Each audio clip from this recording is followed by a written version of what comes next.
नमस्कार दोस्तों, defence news Hindi में आपका स्वागत है। आज की मुख्य खबरें। नेवी में शामिल होगी यह पनडुब्बी। भारतीय नौसेना इस साल अप्रैल मई के करीब अपने तीसरे स्वदेशी परमाणु ऊर्जा संचालित बैलिस्टिक मिसाइल पनडुब्बी INS अरिदमन को कमीशन करने की तैयारी कर रही है। जिस समय कमीशन करने की तैयारी हो रही है यह वक्त ऑपरेशन सिंदूर की वर्षगांठ के साथ मेल खाता है। सूत्रों ने आज तक को यह जानकारी भी दी थी कि नौसेना प्रमुख दिनेश के त्रिपाठी ने दिसंबर में इस पनडुब्बी के 2026 में कमीशन होने की पुष्टि की थी। मौजूदा वक्त में यह पनडुब्बी समुद्री परीक्षणों के अंतिम चरण में है, जहां सिस्टम वेरिफिकेशन और हथियारों के एकीकरण का काम पूरा होने वाला है। शिप बिल्डिंग सेंटर में निर्मित यह पनडुब्बी भारत की परमाणु प्रतिरोधक क्षमता और सेकेंड स्ट्राइक क्षमता को काफी मजबूती देगी। गोपनीय एडवांस टेक्नोलॉजिकल वेसल कार्यक्रम के तहत बनी INS अरिदमन यानी S4 अपने से पहले ही की सबमरीन की तुलना में ज्यादा सक्षम है। इसका डिस्प्लेसमेंट करीब 7000 टन है, जो INS अरिहंत और INS अरिघात के 6000 टन के विस्थापन से काफी ज्यादा है। यह पनडुब्बी लंबी दूरी की K4 बैलिस्टिक मिसाइलों को ले जाने के लिए डिजाइन की गई है, जो भारत की मारक क्षमता को बढ़ाती है। अगला, अमेरिकी राजदूत जाएंगे सेना के वेस्टर्न कमांड। अमेरिकी राजदूत सर्जियो गौर आज चंडीगढ़ पहुंचे हैं। वे भारतीय सेना के पश्चिम कमान यानी कि वेस्टर्न कमांड के मुख्यालय का दौरा करने वाले हैं। यह जानकारी खुद राजदूत ने अपने आधिकारिक एक्स अकाउंट @USAM इंडिया पर पोस्ट करके दी। उन्होंने लिखा कि just landed in Chandigarh, looking forward to visiting the western command of the Indian army. यानी कि चंडीगढ़ पहुंच गया हूं। भारतीय सेना के पश्चिमी कमान के दौरे का इंतजार है। सवाल ये उठता है कि यह दौरा क्यों हो रहा है, इसका उद्देश्य क्या है। विदेशी राजदूतों या राजनयिकों का भारतीय सेना के कमान मुख्यालयों या सैन्य ठिकानों का दौरा करना कोई बड़ी बात नहीं है। ऐसे विजिट मुख्य रूप से कई कारणों से होते हैं।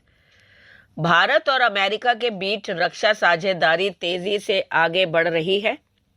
दोनों देश जॉइंट मिलिट्री एक्सरसाइज करते हैं, जैसे युद्ध अभ्यास टाइगर, ट्रायम्फ, हथियार खरीद बिक्री करते हैं, खुफिया जानकारी साझा करते हैं। ऐसे दौरे से दोनों देशों की सेनाएं एक दूसरे को बेहतर समझती हैं। यही इसका मुख्य कारण है। अगला, भारतीय वायुसेना की सूर्य किरण और सारंग टीमों ने भव्य जल महल वायु शो किया। गुलाबी नगर का आसमान आज और 22 फरवरी को भारतीय वायुसेना के पराक्रम और गर्जना से गूंजने वाला है। भारतीय वायुसेना की 2 सबसे प्रतिष्ठित टीमें, सूर्य किरण एरोबेटिक टीम और Sarang helicopter display team, Jaipur के ऐतिहासिक जल महल की पॉल पर अपना शक्ति प्रदर्शन करने के लिए पूरी तरह तैयार हैं। एयर शो की औपचारिक शुरुआत से पहले गुरुवार को वायुसेना के जाबाजों ने युवाओं से संवाद कर उन्हें राष्ट्र सेवा के लिए प्रेरित किया। हरीश चंद्र माथुर संस्थान के भगवत सिंह मेहता सभागार में आयोजित संवाद कार्यक्रम में NCC कैडेट्स, स्कूली छात्र और मूक बधिर विद्यार्थियों ने हिस्सा लिया। वायुसेना के पायलटों ने अपनी कठोर प्रशिक्षण प्रक्रिया और टीम वर्क के अनुभवों को साझा किया। युवाओं के लिए यह पल गर्व से भरा था कि जब उन्होंने उन पायलटों को करीब से देखा जो आसमान में मौत से खेलते हुए तिरंगा लहराते हैं। अगला, गगनयान मिशन के लिए एक बड़ी जीत।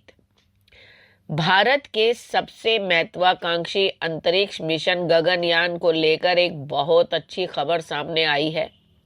DRDO और इसरो ने मिलकर गगनयान के डॉग पैराशूट का सफलतापूर्वक परीक्षण कर लिया है। यह महत्वपूर्ण टेस्ट 18 फरवरी 2026 को चंडीगढ़ स्थित डीआरडीओ की आरटीआरएस सुविधा में पूरा किया गया।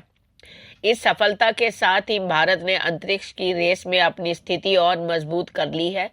रक्षा मंत्री राजनाथ सिंह ने इस कामयाबी पर इसरो और डीआरडीओ की टीमों को बधाई दी है।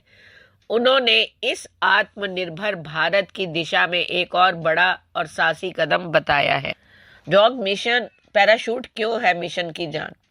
गगनयान मिशन में सबसे बड़ी चुनौती अंतरिक्ष यात्रियों को सुरक्षित वापस धरती पर लाना है।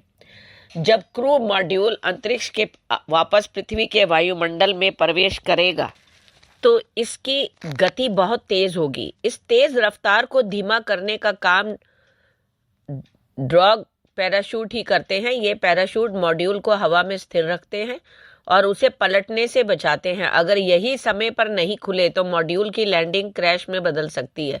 इसलिए इस टेस्ट की सफलता मिशन की सुरक्षा के लिए सबसे अहम मानी जा रही है। अगला, भारत 3 SSBN के लक्ष्य के करीब पहुंच गया है। भारत की नौसेना क्षमताओं को एक महत्वपूर्ण बढ़ावा मिलने वाला है क्योंकि उसकी तीसरी स्वदेशी परमाणु संचालित बैलिस्टिक मिसाइल पनडुब्बी INS अरिधमन, जिसे अरिहंत श्रेणी की S4 पनडुब्बी के रूप में नामित किया गया है, को जल्द ही सेवा में शामिल किया जाएगा। यह विकास क्षेत्रीय सुरक्षा परिदृश्यों में हो रहे बदलावों के बीच देश की समुद्री परमाणु प्रतिरोधक क्षमता को बढ़ाने का वादा करता है। पनडुब्बी वर्तमान में अपने समुद्री परीक्षणों के अंतिम चरण से गुजर रही है और इसके जल्द ही सेवा में शामिल होने की उम्मीद है। अगला, भारत और अमेरिका में ऐतिहासिक समझौता, पैक्स सिलिका में इंडिया की एंट्री। देश की राजधानी दिल्ली में AI इम्पैक्ट समिट 2026 का आयोजन हो रहा है। आज समिट में भारत और अमेरिका के बीच ऐतिहासिक समझौता हुआ। भारत देश अमेरिका के नेतृत्व वाले पैक्स सिलिका में शामिल हो गया है। इससे AI के क्षेत्र में देश को और मजबूती मिलेगी। इसमें शामिल होने के बाद केंद्रीय इलेक्ट्रॉनिक्स और सूचना प्रौद्योगिकी मंत्री अश्विनी वैष्णव ने कहा कि मैं विदेश मंत्री S जयशंकर, वाणिज्य मंत्री पीयूष गोयल और प्रधानमंत्री नरेंद्र मोदी के विजन को खास धन्यवाद देना चाहता हूं, जिन्होंने यह सब मुमकिन बनाया है। उन्होंने आगे कहा कि यह पूरा AI इम्पैक्ट समिट में सिलिकॉन सप्लाई की जो चेन हम बना रहे हैं, यह एक बड़ा सेट है। हम यहाँ एक समिट नहीं कर रहे हैं बल्कि भविष्य बना रहे हैं। हम युवा पीढ़ी के लिए नींव रख रहे हैं। उन्होंने इसे सेमीकंडक्टर और इलेक्ट्रॉनिक्स इकोसिस्टम के लिए एक अहम कदम बताया। साथ ही कहा कि हमारे देश पर, हमारी दुनिया पर, भारत पर भरोसा है क्योंकि हम IP का सम्मान करते हैं। अगला, एमका MK2 AI पावर्ड इलेक्ट्रॉनिक को पायलट फीचर से लैस होगा। एमका MK2 AI powered electronic feature से लैस होगा और DRDO की एरोनॉटिकल डेवलपमेंट एजेंसी इस खास तकनीक पे काम भी कर रही है। यह 5th जनरेशन के स्वदेशी फाइटर जेट के लिए एक गेम चेंजर फीचर होगा जिसे E-पायलट कहा जा रहा है। E-पायलट की क्या क्या मुख्य फीचर्स हैं, चलिए जानते हैं। सबसे पहला, क्योंकि एमका एक सिंगल सीट एक पायलट वाला विमान होगा, इसलिए AI का E-पायलट दूसरे पायलट की भूमिका निभाएगा। यह पारंपरिक 2 सीटों वाले विमानों की तरह ही मिशन के जटिल कार्यों को संभालेंगे। यह पायलट के काम के बोझ को कम करेगा और मिशन के दौरान महत्वपूर्ण निर्णय लेने में मदद करेगा, जैसे कि हमला कब और कहां से करना है। AI आधारित सिस्टम बहुत तेजी से दुश्मनों के खतरों को पहचानेगा और पायलट को सचेत करेगा। यह फाइटर जेट के लिए सबसे सुरक्षित और बेहतरीन रास्ता खुद चुनेगा। यह तकनीक भविष्य में एमका के साथ चल रहे छोटे ड्रोन को कंट्रोल करने में भी मदद करेगी। इस सिस्टम में advance automatic ground collision avoidance system होगा, जो पायलट के बेहोश होने जैसी स्थिति में विमान को खुद कंट्रोल करके सुरक्षित रखेगा।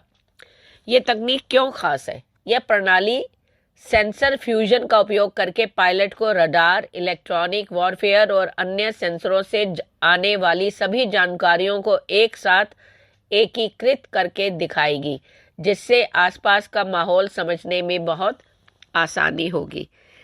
Please like, share and hype करें इस वीडियो को। Thank you.